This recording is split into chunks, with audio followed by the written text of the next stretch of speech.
Unfortunately, since the Biden administration took office, we have observed a concerning trend of rising inflation, resulting in the average household experiencing additional expense of $10,000 per year. And this economic downturn has further been worsened by a record 24 consecutive months of declining inflation-adjusted wages, leaving millions of families struggling to make ends meet.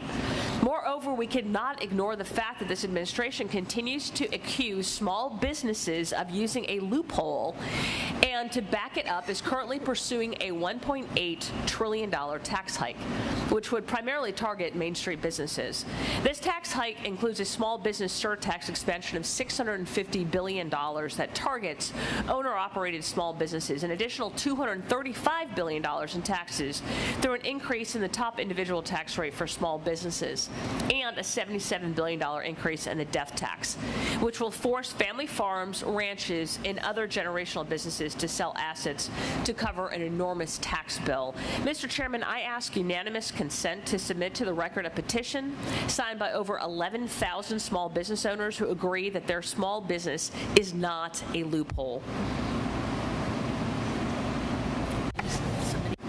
Without objection, so ordered. Thank you very much.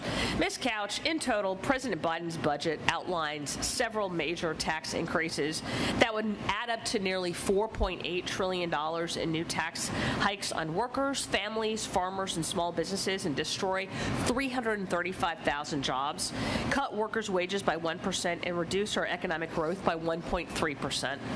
Inflation remains the top problem for small businesses. Inflation means that businesses are likely not selling more goods and services, but the prices for those goods and services are higher.